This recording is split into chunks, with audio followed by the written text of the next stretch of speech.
আসসালামু আলাইকুম ওয়া রাহমাতুল্লাহি ওয়া বারাকাতুহু। প্রিয় ভিউয়ার্স, আশা করি সবাই ভালো আছেন। আজকে যে বিষয় নিয়ে আলোচনা করব সে বিষয় হচ্ছে রেকর্ড খতিয়ানে নাম অন্তর্ভুক্তি করতে হলে কি কি কাগজপত্র রেডি রাখতে হবে। এই বিষয় নিয়ে বিস্তারিতভাবে আলোচনা করব। তাই ভিডিও না টেনে সম্পূর্ণ ভিডিও দেখার জন্য অনুরোধ করব।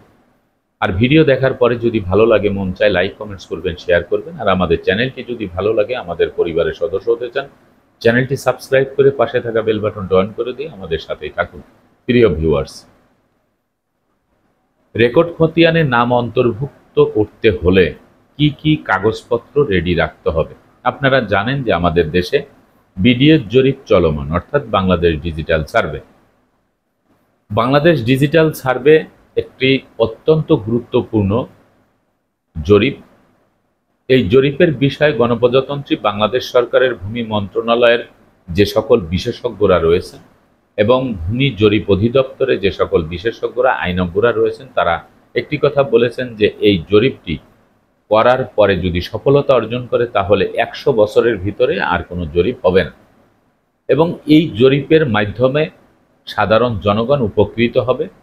এই জরিপটি এমনভাবে করা হচ্ছে যে সরাসরি একজন ব্যক্তির জমি তার নিজ নামে যে রেকর্ডটি হবে, অর্থাৎ বিডিএস জরিপ, সেই জরিপ খতিয়ানে শুধুমাত্র তার নামটিই থাকবে।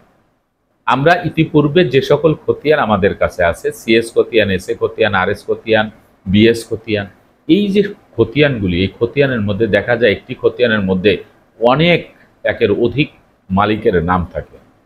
এই বিষয়টি তারা কিন্তু রাখছে না। তারা সরাসরি যার সম্পত্তি তার নামটি শুধু এই বিডিএস জরিপের যে খতিয়ানটি আপনি পাবেন সেখানে কিন্তু আপনার নামটি থাকবে, এমনটি কিন্তু বলেছেন তারা।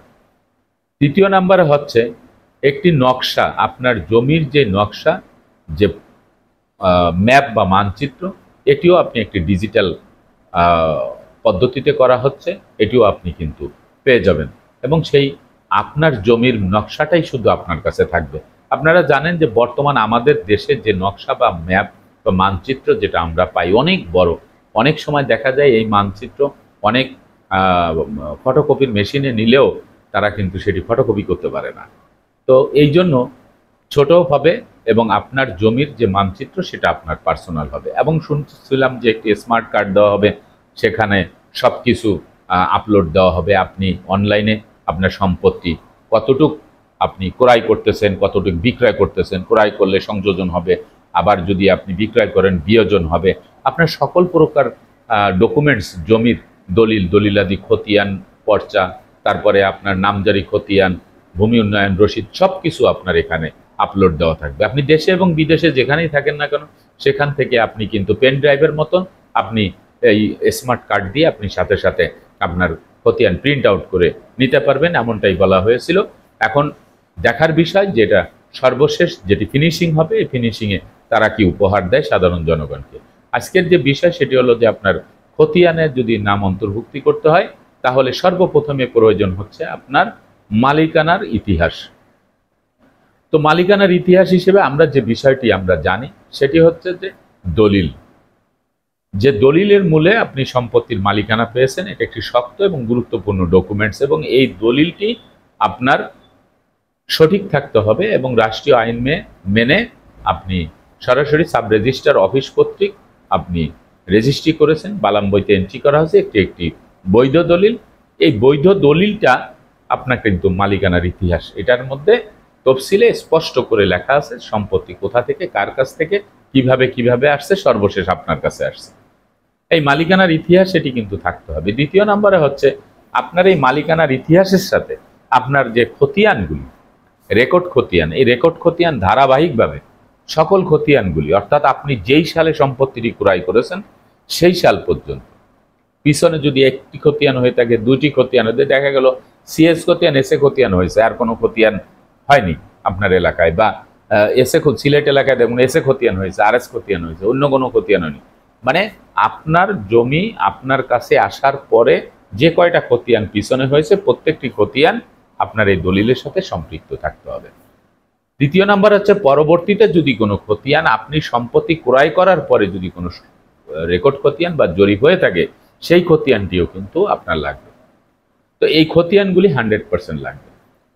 তৃতীয় নম্বরে হচ্ছে আপনার জমির যে মালিকানা পরিবর্তন করেছেন, অর্থাৎ আপনি যার কাছ থেকে সম্পত্তি ক্রয় করেছেন, আপনি উত্তরাধিকার সূত্রেও যদি সম্পত্তি পেয়ে থাকেন, আপনি অন্য কারো কাছ থেকে যদি সম্পত্তি ক্রয় করেও থাকেন, তা আপনি যে মালিকানা পেয়েছেন, আপনি যে একজন মালিক, সেই প্রমাণ করার জন্য আপনার যে ভূমি অফিস, গণপ্রজাতন্ত্রী বাংলাদেশ সরকারের ভূমি মন্ত্রণালয় কর্তৃক যে ভূমি অফিসগুলি রয়েছে, অর্থাৎ এসি ল্যান্ড অফিস, সেখান থেকে আপনি নাম পরিবর্তন অর্থাৎ নামজারি খতিয়ানটি করেছেন কিনা।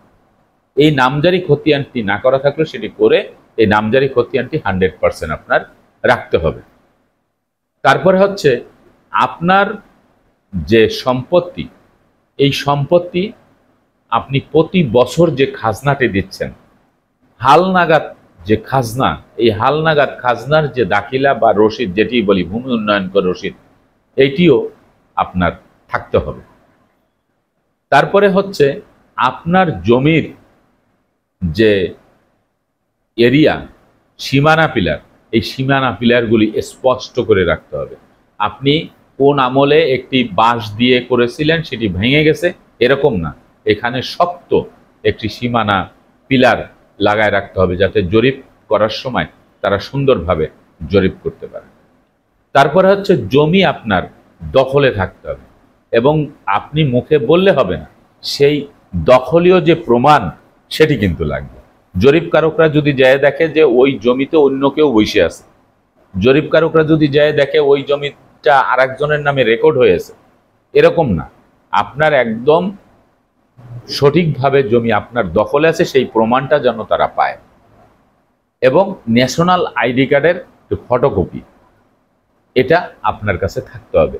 এই কাগজপত্রগুলিরে আপনি একটি সেট তৈরি করবেন, ফটোকপি করে একটি সেট তৈরি করবেন। মূল একটা সেট থাকবে আর ফটোকপির একটা সেট থাকবে।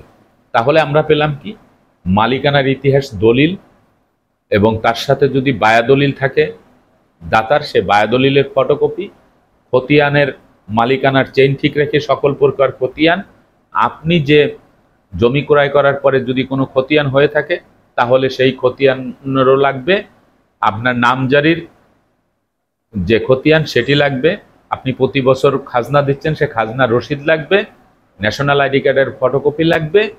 আরেকটি জিনিস লাগবে, সেটি হচ্ছে যদি আদালত কর্তৃক কোনো জাজমেন্ট থাকে আপনার, যেটির বুনিয়াদে আপনার এই সম্পত্তি পেয়েছেন, সেই আদালতের জাজমেন্টের সেই কপি থাকবে।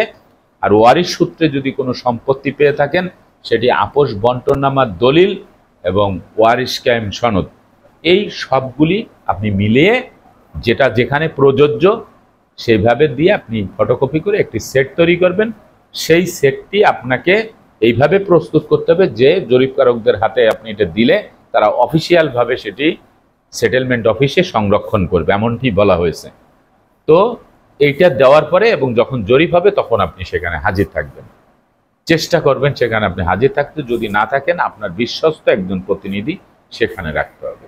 এইভাবে আপনি আপনার নাম বিডিএর জরিপে আপনি অন্তর্ভুক্ত করতে পারবেন। আশা করি আপনারা এই বিষয়টি বুঝতে পেরেছেন। আজকের মতো ভিডিওটি এখানে শেষ করব।